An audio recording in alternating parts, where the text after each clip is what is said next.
choosing a theoretical framework is a starting point.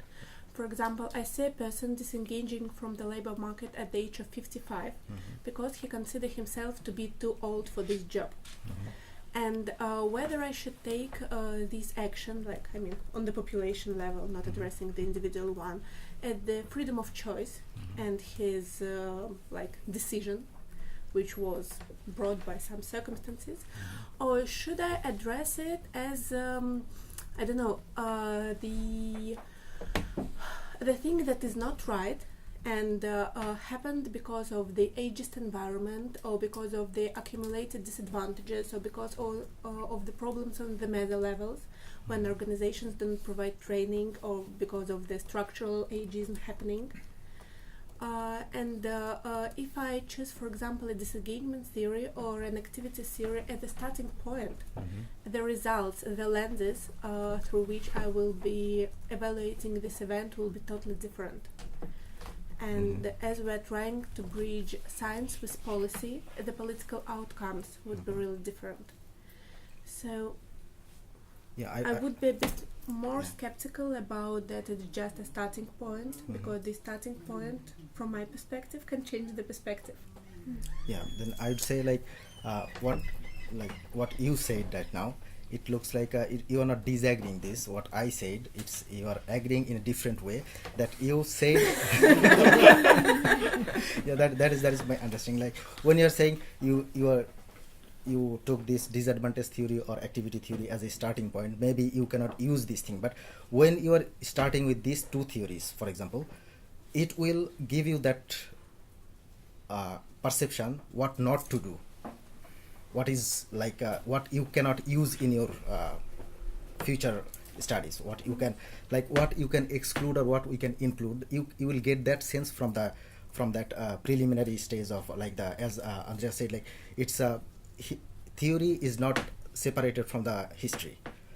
So history, there should be some starting point. You have to stand in a point from where you can start. But if I would stand on that point, that would shape my future according to my past, which we would like to somehow...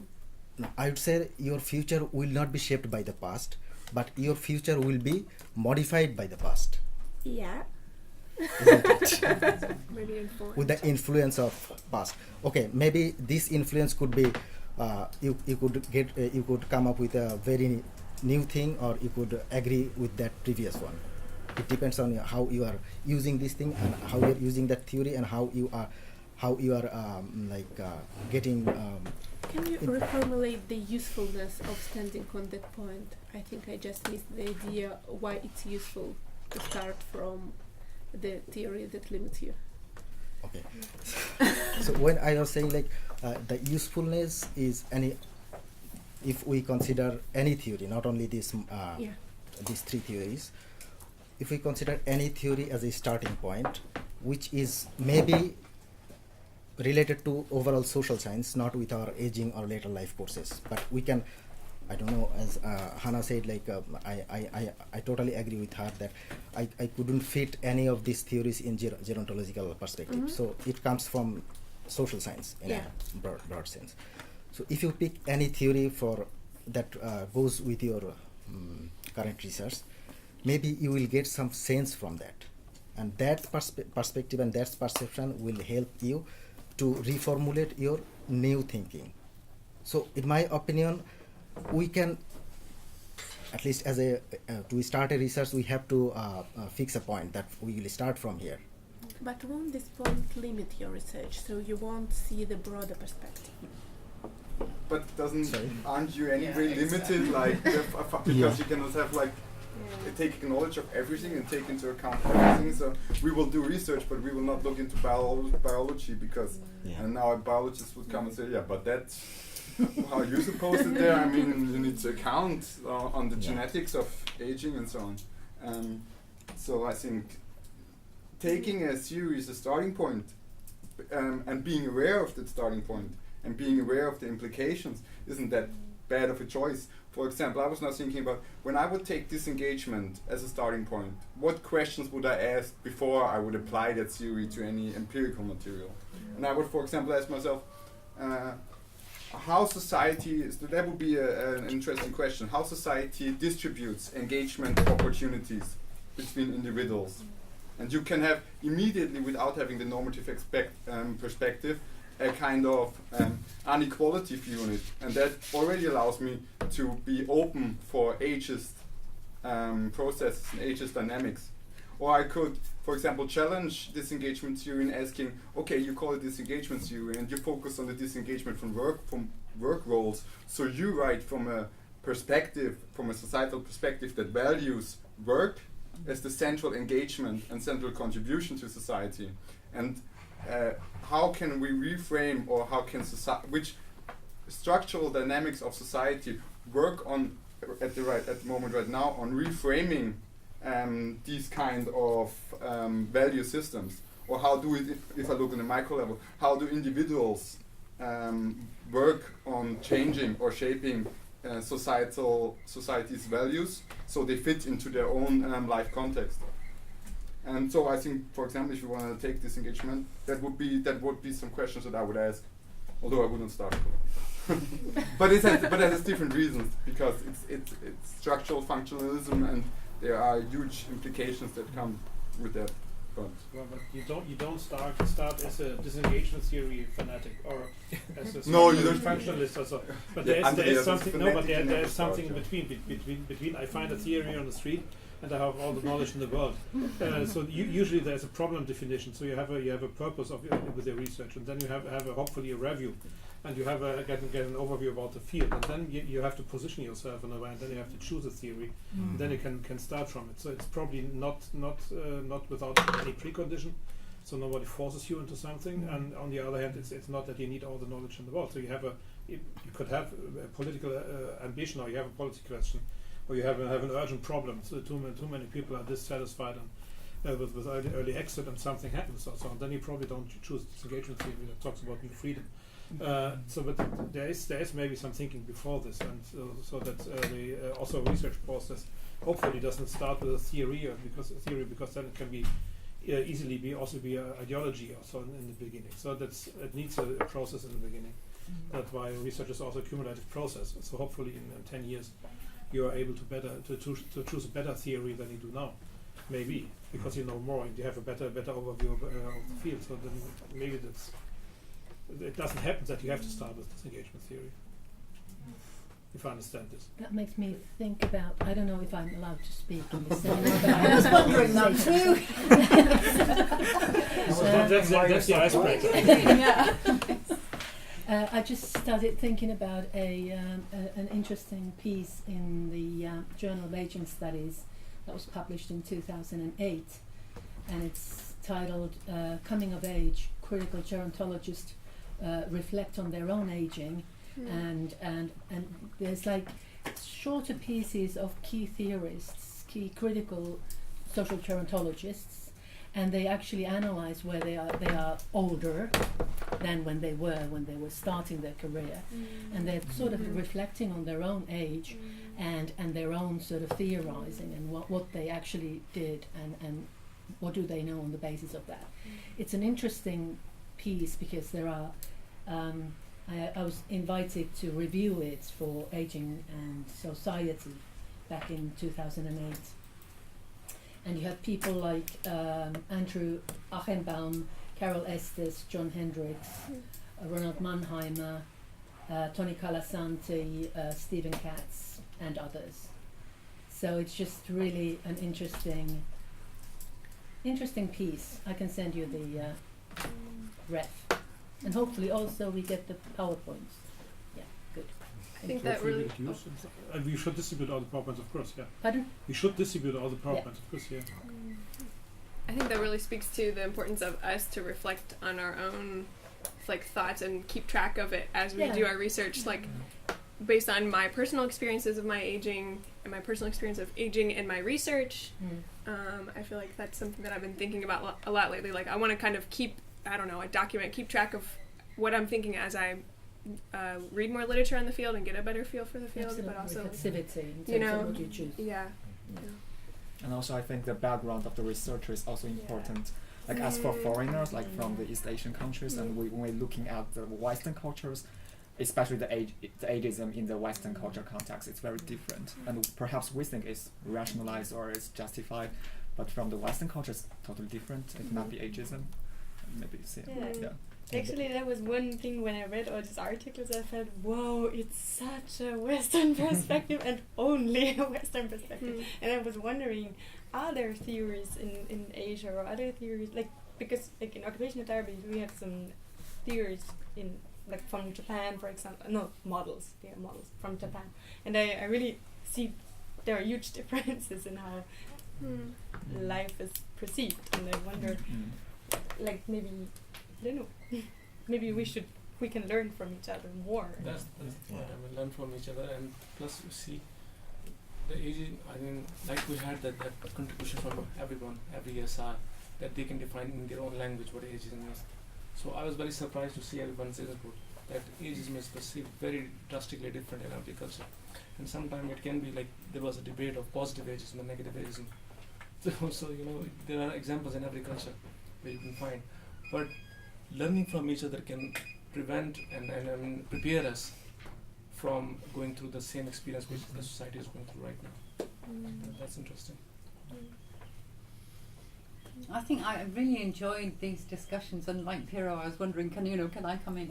I think, if I remember rightly, with the disengagement theory, Cummings and Henry had also said that people choose to disengage.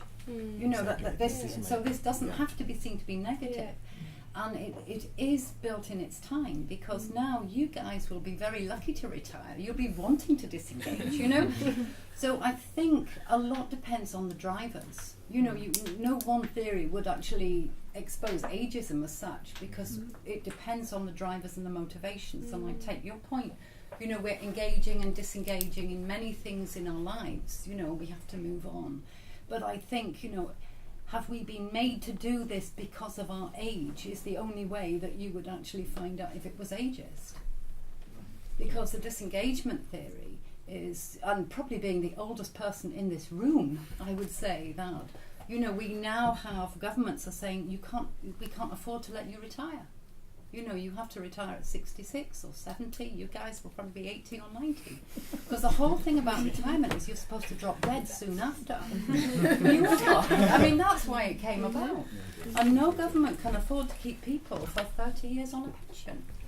So with the disengagement, say if you really didn't want to leave your job and you were made to leave because of your age, that is a different point than if you choose to leave your job. You can afford to leave your job, you have the freedom, the choice. And then you might find you get completely tangled up with looking after your flaming grandchildren. That you might not want to do.